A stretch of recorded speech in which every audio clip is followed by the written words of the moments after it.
안녕하세요, 역TV입니다. 오늘은 이 시대 마지막 사나이 김영삼의 하나회 숙청에 대해 알아보겠습니다. 요즘 서울의 봄이 개봉하므로 하나회와 전두환에 대한 관심이 뜨겁죠. 하나회는 군내 사조직으로 전두환의 육사 11기를 주축으로 박정희와 고양이 같은 영남권 인사들을 모아 만들어졌습니다. 자, 하나회와 김영삼의 이야기를 하기 전에 대한민국에서 가장 중요한 집단이며 한 시대를 장악했던 군이라는 집단에 대한 설명을 빼놓을 수 없습니다. 먼저 대한민국 국군의 장교라는 것이 어떠한 위치였는지를 봐야 하는데, 대한민국이 국제사회에서 정식으로 출범하고 군과 장교라는 집단은 시대를 관통하는 최고의 엘리트 집단이었습니다.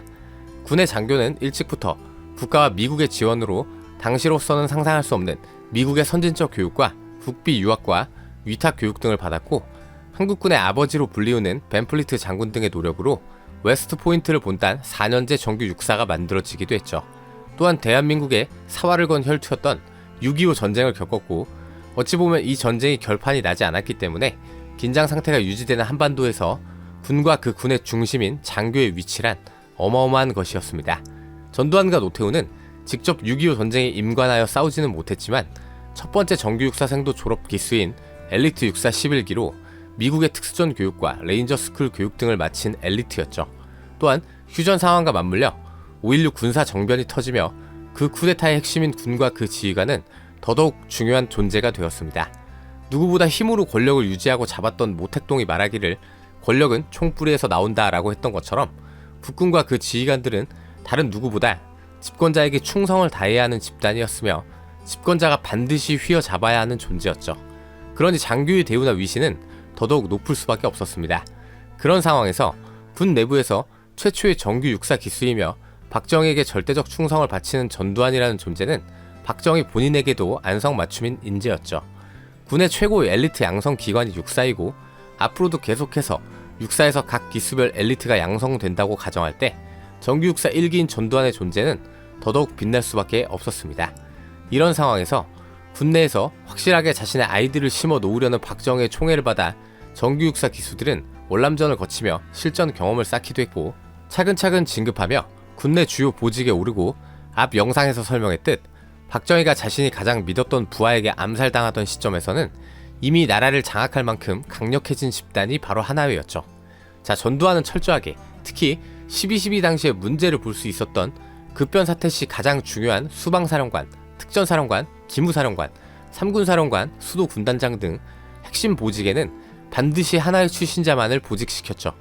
자, 하나회가 국보위를 설치하고 서서히 박정희 이후의 정권에 대해 논의할 때 중요한 사료로 바로 노태우 전 대통령 측의 회고록 기록이 있습니다. 당시 신군부가 국가의 차기 지도자로 거론되던 인사들을 어떻게 평가하는지에 대한 기록이 되어 있는데, 전두환과 노태우는 우선 박정희의 분신이라 할 수 있는 전 공화당 총재 김종필에 대해서 부정적인 입장을 보였습니다. 그 기록을 보면 유신과 박 대통령의 장기 집권에 협력한 책임이 있는데, 이제 와서 유신을 나는 반대했다고 부정적인 입장을 보인다라며 김종필은 신의가 없는 부류에 속한다 평했습니다. 김영삼에 대해서는 국가 안보를 모르고 신념이 부족하며 군에 대한 친근감이나 인맥이 전혀 없다라고 평했고, 김대중은 아예 군 내부로부터 한마디로 위험한 인물로 평가되며 김일성과 맥을 같이 하는 자로 철저히 매도가 되어 있고, 때문에 국가 안보와 혼란한 전국을 수습하기 위해서는 자신들이 나설 수밖에 없었다라는 논리로 가죠. 일단 신군부의 12.12 쿠데타는 성공했고, 전두환이 이후 집권하게 되며 굳이 군이 아니더라도 공사사장, 국회의원, 장관, 내각 어느 곳에서나 군 출신 인사들이나 전두환의 입김이 닿는 사람들이 득세하게 됩니다. 자, 그런 와중에 김영삼과 김대중은 철저하게 탄압받았으나 영원한 권력은 없는 법, 그렇게 철권 통치를 하던 전두환도 결국은 영화 1987에도 나오는 박종철 고문치사 사건 이후로 불길같이 번진 6월 항쟁으로 인해 사실상 항복을 선언하고 대통령 직선제 건의안을 받아들여 이제는 진검승부를 해야만 했죠. 그러나 하늘이 돕는 남자 전두환은 이 승산이 없어 보이는 진검승부에서도 민주화를 갈망하던 인사들이 분열하여 정치검을 3김, 김영삼, 김대중, 김종필이 모두 따로 출마하므로 결국 노태우가 당선되면서 전두환과 하나회는 살아남게 됩니다. 물론 노태우는 최소한 이제 더 이상 국민을 찍어 누르거나 속여서 통치할 수 있는 시대가 지났다는 점을 분명하게 인지하고 있던 집권자였고, 권위적이었던 통치자의 가면을 벗고 탄압받던 김대중, 김영삼을 비롯한 정치 인사들의 자유로운 정치 활동을 보장하고 오공에서 있었던 악명 높은 보도 지침이나 언론 통제를 해제함으로 대한민국 민주화의 기틀을 잡았지만 일단 그 역시 신군부의 인사였기에 최소한 군에서만큼은 하나회의 기득권이 인정되었으며 전두환도 처벌적 제스처를 취했을 뿐 직접 처벌을 하지는 못했죠. 전두환은 이 시기에 백담사로 사실상 유배를 가는가 하면 권력에서 밀려났지만 화제의 중심 인물이었습니다. 문제는 김영삼이 야당이 나눠져 철저하게 견제하고 있었고 여당이 다수를 차지하지 못하고 있던 노태우와의 이해관계 일치로 김영삼, 노태우, 김종필의 3당 합당이 이루어지며 200석이 넘는 초거대 여당이 탄생하게 되죠.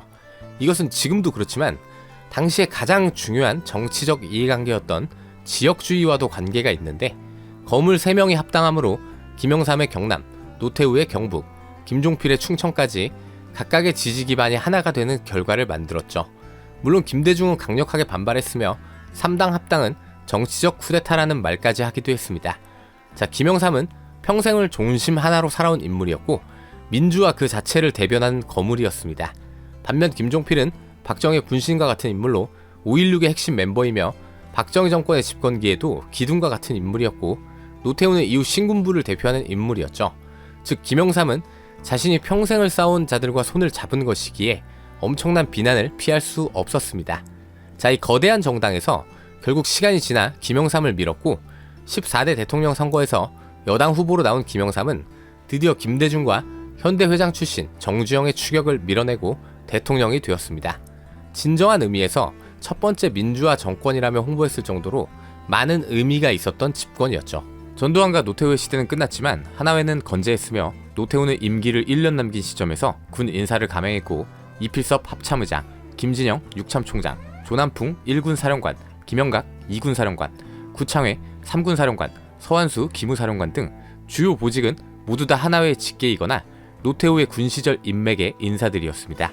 김영삼은 취임한 지 불과 11일 되는 1993년 3월 8일 권영애 국방부 장관과 만나 그날 오후에 하나회 출신 육군 참모총장 기무사령관을 갈아치워버렸고 애당초 어떠한 대비를 할 시간을 주지 않았죠. 자, 김영삼은 표면적으로 첫 번째 민주화 정권의 대통령으로 초반 그 국민적 신뢰도가 엄청났습니다. 군 내부 하나회, 노태우 계열 인사들이 뭔가가 잘못되어 간다는 걸 느껴도 함부로 움직일 수가 없었죠. 먼저 해임된 육군의 수장 김진영은 12.12 당일의 주역 중 한 사람이기도 합니다. 문제는 노태우가 임명해놓고 간 군 핵심 인사들은 하나회, 전두환 계열의 직계가 아닌 노태우 계열도 많았는데 이 김영삼이라는 인물의 집권 자체가 애당초 노태우의 전폭적인 지원으로 가능했던 것이기에 노태우파들은 설마 우리까지 다 자르겠어? 이런 생각도 하고 있었습니다. 그러나 빠꾸 없는 우리의 YS는 수방사, 특전사의 수장까지 몽땅 다 한 달 만에 갈아치웠고 4월 2일에는 백승도 교육사 지원처장이 36기까지의 하나의 명단을 군인 아파트에 뿌리는 사건까지 발생했습니다. 사실 대략적인 핵심 인물들은 이제 알 만큼 알지만 하나회의 하위 기수까지 몽땅 다 표면으로 드러나게 된 사건이 바로 이 사건이었죠. 사실 군 내부에서도 이제는 더 이상 하나회를 두려워할 필요가 없기 때문에 비하나회 출신자들의 분노는 거셌다고 합니다. 4월 8일부터 다시 숙청을 시작한 김영삼은 2군 사령관 김영각과 3군 사령관 구창희까지 날리며 전역시켰고 4월 15일에는 아래 중장, 소장 라인까지 날려버리며 대략적인 숙청을 끝냈습니다. 또한 김영삼은 하나회 수군뿐만 아니라 12.12 사태를 파헤치는 국회 청문회를 직접 수용하고 앞서 있었던 노태우 정권에서 무기 도입 사업인 율곡 사업의 율곡 사업 비리 특별 감사까지 곧장 실시하여 이미 군을 떠난 하나회 출신 노태우, 전두환 라인의 전직 국방부 장관, 참모총장, 기타 장성 출신 인사들을 싸그리 엮어 감옥에 쳐넣었습니다. 처음 기습적으로 참모총장과 기무사령관을 경질한 3월 8일 다음날 아침 청와대 수석 비서관 회의에서 야, 니들도 많이 놀랐지? 라고 말한 일화는 유명하죠. 모든 것이 집권 첫해 93년 일어난 일로 이 사건 이후 김영삼은 여러 미디어에서 이를 자랑스럽게 말하며 당시 이 조치가 없었다면 김대중 정권과 노무현 정권은 절대 출범 못했을 것이다 라고 스스로 평하기도 했습니다. 5.16 이후 사회 전체를 관통하던 최고의 엘리트 집단인 군은 이제 더 이상 스스로 행동할 수 없는 집단이 된 것이죠. 사실은 이게 정상이고요.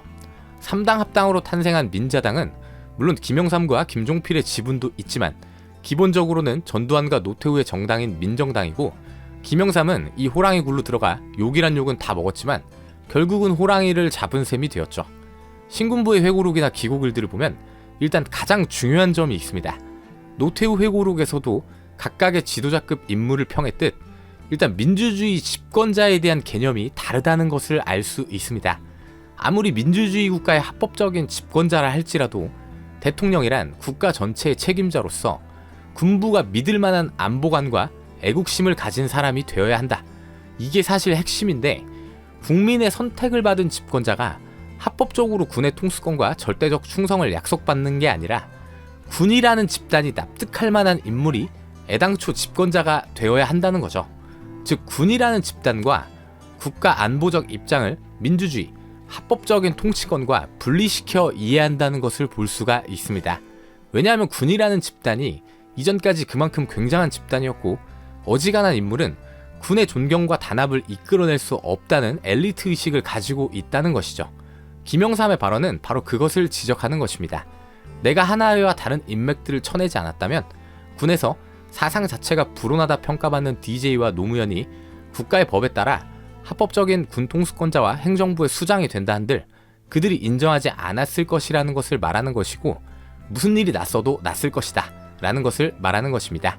실제로 김영삼은 반대로 철저하게 군을 길들이는 작업을 이후 실행합니다. 이것은 황당하게도 애당초 영남권이 꽉 잡고 있었기에 전두환, 노태우 정권에서는 없었던 영호남 간의 군내 패권 전쟁을 부르게 되죠.